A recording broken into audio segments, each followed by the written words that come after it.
Guys, this is Down Phoenix, and I decided I want to make a little video about the dangers of using anecdotal evidence as a way to con YouTube viewers, which is something that a certain YouTube channel called Camelot331 does. It's a channel that, he makes a lot of videos hating on GameStop and things like that, which it makes sense to a degree because GameStop's not a very popular company, to say the least, and there's a lot of reason to hate them. There is.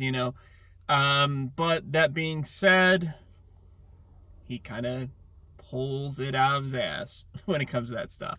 So I'm going to demonstrate that because he was talking about this whole GameStop Phase 3 thing, which doesn't make much sense because it's not a Marvel Cinematic Universe thing. So what the hell does that even mean, right? But anyways, he was talking about these store closings and things like that, getting tons of messages from people about these store closings, all text messages that were anonymous, of course. So there's not any way to fact check it. And I would understand some of those people that sent messages were, of course, GameStop employees. They probably wouldn't want to reveal their identity, which makes sense. But some of them were just random passerbys or customers. Did they really need to have anonymity on that? Probably not. But nonetheless, everybody opted to do that. So there's not really any semblance of evidence there. And everything was anecdotal. Anecdotal evidence is basically just telling a story and trying to present that as evidence. And the problem with that is it's not concrete. There's not anything you can really fact check against on something like that unless there is enough details to do so, which actually one of the messages did offer that. There was a store location in Flower Mound, Texas, I believe it is, 3634 Long Prairie Drive or something like that. I forgot the exact addresses, but actually I think that is the exact address. I just don't know if it was Long Prairie or something else. But anyways, that was the only message that actually had anything specific about a specific store closing. And so I was kind of intrigued about that. So I went ahead and actually looked up that store information. I called them. I asked them, hey, are you guys accepting pre-orders for Resident Evil 3? Because, that just got announced officially today, which is awesome, of course. But anyways, they said they were liquidating. So that one is accurate. That one they are closing. But the thing is, he doesn't tell you the full story in his video. The fact of the matter is that store is only 2 miles away from another store on the exact same road. So it's not like you're going to be trying to scramble to find out another GameStop that's in the area. The fact of the matter is these stores are pretty close in proximity, so part of the reason it's being closed, I'm sure, is because GameStop made a really dumb decision to open up a bunch of stores in a close proximity when they really didn't need to, and it kind of was competing against itself in a way. So they're paying all these extra operating costs to have these extra stores with extra inventory manned by extra people when they really don't need to, and it's not equating to extra sales for them. So obviously some of the stores in these store closures are doing are going to be stores that they really don't need open. So he lied to you. That's what a con man does. A con man will sprinkle bits of truth, like that store, for example, being closed, but he'll sprinkle it in on top of mounds of anecdotal evidence that you can't fact check or corroborate in any way, with a bunch of anonymous sources, which again, you can't fact check or corroborate.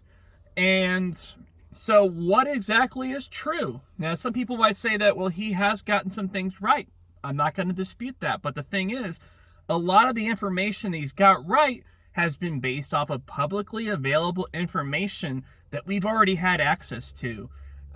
He talks about store policies, for example, like, and he contradicts himself several times in the video because he shows messages from these people about how they have to get a certain number of phone trades a week or they get written up and eventually fired and this kind of stuff.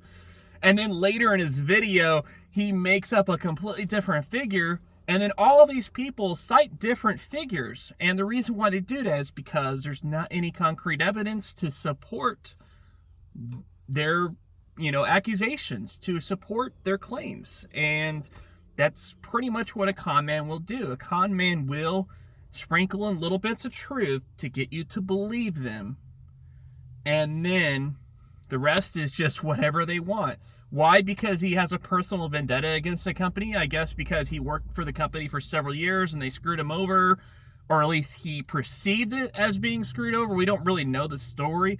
We only know his side of the story, and that's all we have to go on. Again, it's all anecdotal evidence. It's not real evidence. So if this was something that was being determined in a court of law, the judge would just throw it right out. And it kind of makes sense when you think about it, because it's not real. It's not legitimate. It's not something that you can investigate and research and determine the validity of any of this stuff. Really, I mean, and then not to mention that, like I said, he talks about these store policies. Going back to that point, he has not shared a single document or memo or email or anything from the employee's handbook or whatever that would corroborate any of these store policies that he talks about. You know, there is nothing out there that he's ever shared. It's all based on what he's heard from other managers and things like that, you know. So it is what it is, though. There's people out there that eat this up, and I'm sorry to say, but I guess it kind of makes sense because we have people eating up what our current president of the United States does. But I digress. I'm not going to really get into a political debate on this, guys. I just want to warn you to beware of guys like Camelot331. He is a con man. He is a fraud, and he needs to start presenting evidence if he wants somebody that actually does their research like me to believe them. So that's what I've got time for. Down Phoenix out.